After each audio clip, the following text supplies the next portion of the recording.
얼마 전 전 세계적으로 야생 늑대 사냥을 합법화하며 본격적으로 사냥 작업을 시작했습니다. 19세기와 20세기 남획으로 멸종 직전에 빠졌지만 이후 인간들의 복원 노력이 성공해 이제는 오히려 가축에 피해를 입히는 등 상황이 바뀌었기 때문입니다. 심지어 미국 어류 및 야생동물관리국은 회색늑대를 멸종위기종으로 분류해 보호하던 정책을 폐지해야 한다고까지 발표했습니다. 수십 년간 실시된 보호 정책의 결과 회색늑대의 개체수가 목표 수준까지 복원됐기 때문입니다. 사실 회색늑대는 1800년대 후반부터 1900년대 초반까지 미국 본토 전역에서 서식하는 최상위 객과의 포식자로 여겨졌습니다. 하지만 무분별한 포획으로 1930년대에 이르러서는 멸종 위기에 놓였는데요. 특히 미 북서부에 위치한 옐로스톤 국립공원은 늑대의 천국이라 불릴 만큼 흔히 관찰됐지만 1926년 한 무리를 끝으로 자취를 감추기도 했습니다. 당시 옐로스톤 내에서는 총기와 독극물 등을 이용한 늑대 사냥이 만연했고 심각성을 인지한 미국 정부는 1974년 멸종위기종 보호법을 제정해 늑대를 비롯해 사라질 위기에 놓인 동물들에 대한 복원 작업에 착수했습니다. 캐나다에서 늑대 31마리를 단계적으로 이주시키고 늑대를 사냥포획 금지 동물로 지정했는데 수십 년간 지속된 이 같은 작업을 거쳐 회색늑대는 현재 6천여 마리 수준까지 복원되어 미국 9개 주에서 서식하고 있습니다. 이렇게 늑대 사냥이 전 세계적으로 금지되자 회색늑대의 서식지 중 한 곳인 몽골에서는 큰 문제가 생겼습니다. 늑대들의 개체수가 늘어나 많은 피해를 입어도 아무것도 할 수 없었기 때문인데요. 그렇다 보니 이번 늑대 사냥에 합법화는 몽골에서도 좋은 소식이었습니다. 사실 늑대가 소나 양과 같은 가축 등을 덮쳐 죽음에 이르게 하는 경우가 잦았으며 심지어 몽골인들은 늑대 공격이 두려워 늦은 밤 외출을 꺼리는 경우가 매일이었기 때문이었습니다. 이처럼 인구가 상대적으로 적고 야생동물이 자주 출몰하는 몽골에서는 이번 늑대 사냥이 합법화되자마자 곧바로 사냥에 나섰는데 밀렵꾼들과 사냥꾼들이 모인 사냥대회에서 각종 다양한 사냥개종들을 두고 진돗개 단두 마리가 놀라운 일이 보여주었습니다. 해당 이야기의 주인공은 몽골 늑대 사냥대회에서 47마리를 한꺼번에 사냥해 1등을 한 30대 몽골인들 4명이었는데요. 다른 개들은 절대 쓰지 않고 진돗개로만 사냥을 하자 고집하던 리더 네르구이는 이번 대회에서 진돗개의 진가가 제대로 드러났다고 하며 진돗개의 용맹함과 지혜를 널리 알리게 됩니다. 네르구이와의 인터뷰에서 당시 사냥 상황을 직접 설명한 내용입니다. 회색늑대 사냥대회는 저희에게 아주 좋은 소식이 아닐 수 없었습니다.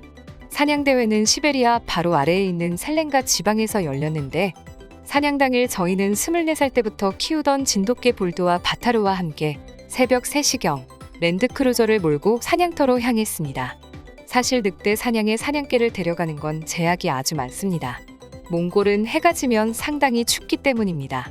뜨거운 물주머니와 열을 내는 기계를 가지고 다니는 사람조차도 목이 무릎 바로 아래까지 올라오는 가죽 신발과 함께 양가죽으로 지은 몽골 전통 의상인 델로 갈아입어야 합니다. 영하 40도를 넘나드는 추위를 견디기에는 한없이 부족하기 때문입니다. 간혹 사냥 도중 눈이 신발 안에 들어가기라도 하면 동상에 걸리는 건 당연한 일이고 머리와 귀 아래까지 완전히 감싸는 동물털로 만든 모자를 쓰지 않으면 귀가 얼어 떨어져 나갈 수 있습니다. 그러나 동물은 사냥 중 움직임에 제약이 생겨 무언가를 입힐 수가 없으며 체온 조절을 할 정도로 영리하지 못하거나 약하면 사냥 도중 늑대의 먹잇감이 됩니다. 그래서 많은 사냥꾼들이 여러 사냥개 품종 중에서도 후각이 예민하고 정신적, 신체적으로 강한 개를 고르는데 저희는 진돗개가 가장 뛰어나다고 생각해 어릴 때부터 진돗개를 사냥개로 기르기 시작해 이번 대회에 데려가기로 했습니다. 저희는 울란바토르를 벗어나 북서쪽으로 한참을 달렸습니다. 유목민들의 게르가 드문드문 보이기 시작하고 점차 아무것도 보이지 않기 시작하자 늑대 사냥구역이 보였습니다. 아침 9시경 사냥터에 도착했는데 이미 23명 정도의 사냥꾼과 밀렵꾼들이 짐을 풀고 있었습니다. 그중 몇몇은 군복 비슷한 복장에 사냥총을 메고 있었고 또 어떤 사람들은 말을 타고 있었습니다. 그리고 다양한 사냥개들을 볼 수 있었는데 태어나서 처음 보는 들이 많이 보여 놀라웠습니다. 그렇게 우리는 사냥꾼들과 인사를 나눈 후 소고기 국을 끓인 음식으로 간단히 아침을 해결하고 20에서 30km 정도 떨어져 있는 산으로 다시 이동했습니다. 산을 오른 후 3시간 정도 지났을까요? 저희는 얼마 지나 보이지 않은 늑대의 배설물을 발견했습니다.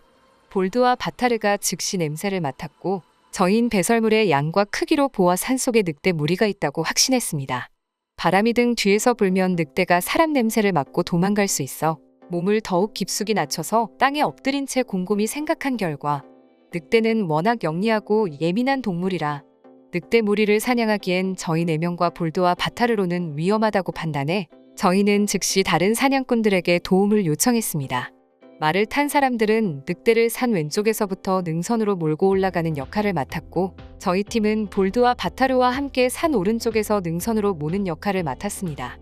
그리고 다른 일행들은 산 능선에서 엎드린 채 잠복해 늑대가 나타나면 총으로 쏘는 역할을 맡았습니다. 각자의 역할이 정해지고 나자 저흰 곧바로 늑대를 몰기 위해 능선을 내려가 위치를 잡기 시작했습니다. 그렇게 산을 내려가 시작 지점부터 늑대를 몰기 시작하는데 순간 바타르가 뒤쪽을 향해 이를 갈더니 사냥감을 발견한 표시인 이를 드러내며 왼쪽 앞다리를 접는 행동을 하기 시작했습니다. 저희는 즉시 뒤쪽을 향해 몸을 숙이고 바타르가 알려주는 곳을 유심히 지켜봤는데 커다란 돌 말고는 아무것도 보이지 않았습니다. 혹여나 일어나게 되면 냄새 때문에 들킬까봐 2시간가량을 엎드려 기다리고 있는데 갑자기 볼드가 산능선을 향해 달려가기 시작했습니다. 갑자기 벌어진 일이라 저흰 영문도 모른 채 곰곰이 생각하며 돌을 향해 기다리기 시작했습니다. 그런데 30분쯤 지났을까요? 맞은편 돌을 주위로 사방에서 개 짖는 소리와 말 타는 소리가 들리더니 사람들이 몰려들기 시작했습니다. 사냥 중 함부로 일어서는 건 위험에 가만히 엎드려 총구에서 눈을 떼지 않고 있는데 바타르가 짖던 방향에 있던 돌에서 늑대들이 나오기 시작했습니다. 그리곤 곧이서 사람들의 총소리가 들리며 늑대가 사냥당하기 시작했는데 알고 보니 단순한 돌이 아니라 늑대굴의 입구였고 해가 지며 온도가 내려가자 마냥 기다릴 수 없다고 생각한 볼드가 뒤쪽으로 돌아가 지원 요청을 한 것이라는 사실을 알게 되었습니다. 그렇게 사냥한 늑대의 마리수만 무려 47마리였는데 사냥이 끝나고 나서 이야기를 들어보니 아니나 다를까 산능선에서 만난 두 팀이 보이지 않던 저희 팀의 행방을 찾던 중 볼드를 만나게 되고 해당 방향과 위치를 대강 알게 된 후 맞은편으로 돌아가 사냥을 시작한 것이었습니다. 늑대를 찾은 가장 큰 공헌을 한 덕에 1등을 해 가장 많은 늑대를 가져가게 되었지만 사실 볼드와 바타르가 아니었다면 절대 해내지 못했을 겁니다. 다들 처음 보는 품종이라며 진돗개의 품종에 대해 물어보시는 분이 많은데 짧게 설명해드리자면 진돗개는 사냥에 대한 강한 본능과 대담함이 있고 주인에 대한 충성심이 높아 첫 주인을 절대 잊지 않습니다. 오래전부터 경비견과 사냥개로 길러질 만큼 용감하고 민첩하기도 합니다. 나이가 들어도 꽤나 건강한 편이며 수명은 약 14년입니다. 사냥개로 키워진 만큼 활동력이 높아 정신적, 신체적 자극을 충분히 해줘야 하며 워낙 주인과 집을 지키는 것을 좋아하지만 낯선 사람이나 동물에 대해 예민하게 반응하기 때문에 도시에서 키우시는 분들은 야외 활동을 할 때는 입마개가 필수입니다. 이번 집으로 돌아가면 볼드와 바타르에게 상으로 소고기와 울란바토르에서 산 새로 나온 객검을 줄 생각입니다. 해당 글을 토대로 한 미국 방송사에서는 이를 다큐멘터리로 제작하려 준비 중이라고 합니다. 해당 글에 달린 외국인들의 반응입니다. 진돗개는 한국의 품종이라고 알고 있다.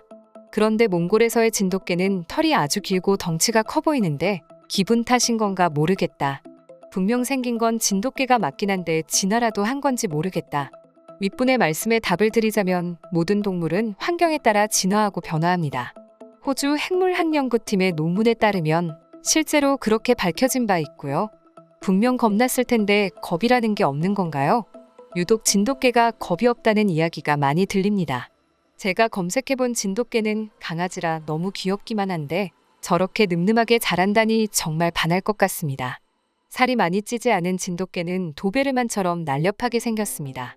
그렇다고 마냥 마른 것도 아니고 적당한 무게를 지니고 있어 이빨을 내보이면 늑대라도 우선 경계부터 하지 않을까요? 순간적으로 저렇게 판단한 게 사람이 아닌가 의심스럽네요. 사냥감을 발견하고 한 곳에서 몇 시간 동안 기다리는 것도 훈련받은 거라고 말씀하셨는데 진돗개는 정말 똑똑한 것 같습니다. 아마 볼드가 아니었으면 거기서 얼어 죽거나 오히려 사냥당하지 않았을까요? 객검이 아니라 개집을 새로 하나 사줘야 할 것 같은데요. 무사히 건강하게 돌아와 다행입니다. 몽골에서는 운이 매우 좋은 사람은 늑대를 잡을 수 있고 영혼이 강해야만 늑대를 볼 수라도 있다는 속담이 있습니다. 내르구이는 평소에도 워낙 애완동물들을 지극정성으로 키웠다고 알려져 있는데 그 덕에 이번 대회에서 건강하고 운 좋게 돌아온 게 아닌가 싶습니다. 또 이번 사냥대회로 진돗개의 품종이 유명해지며 북유럽 쪽에서도 진돗개에 대한 관심이 늘어나고 있다고 합니다. 한국의 자랑 진돗개가 어디에서든 건강하게 사랑받으며 잘 크길 바랍니다. 이상 파노튜브입니다. 시청해주셔서 감사합니다. 구독과 좋아요는 영상 제작에 큰 힘이 됩니다. 눌러주셔서 감사합니다.